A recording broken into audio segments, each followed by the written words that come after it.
आपकी अदालत मध्ये संगीतकार अन्नू मलिक यांच्यावर आरोप आहे की हे सगळ्यांशी भांडण करत असतात.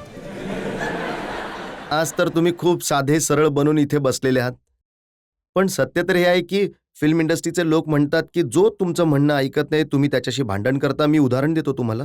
उदित नारायण सारखे सिंगर, खूप सारी गाणी त्यांनी तुमच्याबरोबर गायली होती. दीवाने कर गए सिनेमाच्या रेकॉर्डिंगच्या दरम्यान तुम्ही त्यांना बाहेर काढलं होतं. उदितजी खूपच चांगले, अतिशय प्रतिभावान कलाकार आहेत. खूप चांगले गायक आहेत ते आणि मी त्यांच्या आवाजाला, त्यांच्या कामाला सेल्यूट करतो. आता हे तर मी बोललोय, परंतु तुम्हाला एक गोष्ट सांगायची आहे, जी मला गोष्ट इरिटेट करते लोकांमध्ये आणि ती घटना त्या दिवशी घडली, की जर आमचा रेकॉर्डिंगचा टाईम 3 वाजताचा आहे, ते फोन येत राहिले, "मी आता येतोय, मी येतोय, मी येतोय." 3चे 3:30, 4, 5, 6, 7, 8. एकतर मी वाट बघत होतो, माझा आर्टिस्ट नाही आला आणि मला वाटत होतं गाणं लवकर रेकॉर्ड व्हावं, चांगलं व्हावं. आता जितका उशीर होत जातो, लेट नाईट रेकॉर्डिंगमध्ये त्रास होतो सगळ्यांना. ते जेव्हा आले त्यांनी कारणं दिली, की मी इथे होतो, मी तिथे होतो, इथे अडकलो होतो. त्यांची फेमस लाईनची कमाल आहे, ती सुद्धा कमाल गोष्ट आहे. ते म्हणतात, "अरे यार, माझं टायर पंक्चर झालं होतं." आणि मजेची गोष्ट काय, 2 टायर नाही 4ही झाले. मी म्हणालो, "आणखी काय?" म्हणाला, "स्टेपनी सुद्धा पंक्चर झाली." मी म्हणालो, "स्टेपनी कशी पंक्चर होईल भावा?" तर ते जे काही बोलत होते मी ऐकत होतो. अचानक गाणं ऐकलं आणि ते गेले माईकजवळ. आता काय होतं ना, जेव्हा मी काम करतो ना, आय वॉन्ट टू राईट, की आणखी चांगलं गा, हा मुखडा अशा प्रकारे गा, हे अशा प्रकारे गा. तर हे असं काहीतरी बोलले, जे माझ्या मनाला लागलं. तर मी म्हणालो, तुम्ही जर मी सांगणार नाही ते काय बोलले ते, पण तुमची जर ही पद्धत आहे काम करण्याची, तर एक काम करा, तुम्ही निघून जा, नंतर करूया. काही गरज नाहीये. तुम्ही माझं गाणं गाणं नका गाऊ, निघून जा. Now that's not fight because basically I so concerned about work. I am so concerned की गाणं चांगलं व्हावं. त्यावेळी माझ्या आर्टिस्टने मला कॉपरेट नाही केलं, तर I will say no problem, go ahead. तुम्ही उदित नारायणला बाहेर काढू शकता, तुम्ही हिमेश रेशमियाच्या बद्दल काही बोलू शकता, तुम्ही भूषण कुमारशी नवीन कॉन्ट्रॅक्ट साईन करण्याबद्दल बोलू शकता, परंतु ज्या मुली आहेत त्यांच्याशी कधी तुमचं भांडण नाही झालं.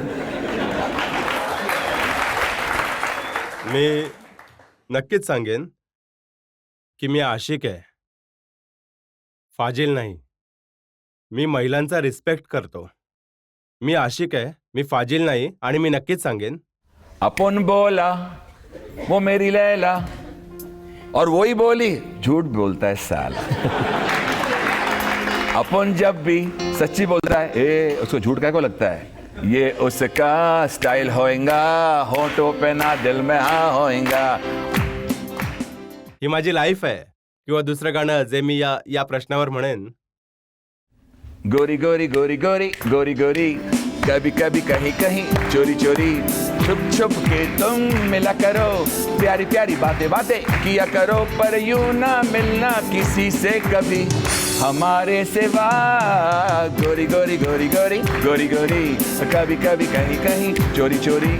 In short, I respect woman, I get inspired bye woman. कारण छोट्या मुलीचं हसणं सुद्धा इन्स्पायर करू शकतं. आणि हे म्युझिक बनवणं मी कुठल्या तरी भिंतीला बघून तर गाणं नाही ना बनवू शकत. जर कुठला सुंदर चेहरा तुम्हाला इन्स्पायर करत असेल, there is no harm as long as I don't cross the demarcation line. And I believe जे मी आत आहे ते मी बाहेर आहे. I am a man who loves love. I respect woman to the fullest. I got 3 ladies at my home, my wife, my 2 daughters Anmol, Ada and to me.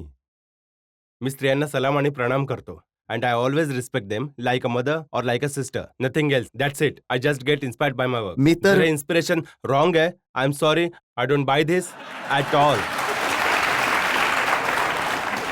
Anuji, मी तर इतकीच गोष्ट नोटीस करतोय की मुलींचं नाव घेताच तुमच्या डोळ्यात चमक आली आणि गाणी आपोआप निघायला लागली. सर मी नक्कीच एकदम तुम्ही बरोबर बोलताय. कारण इन्स्पिरेशन जे आहे, जर एखाद्या स्त्रीचं हसणं, स्त्रीची पवित्रता तुम्हाला इन्स्पायर करत असेल, तर यात काही वाईट गोष्ट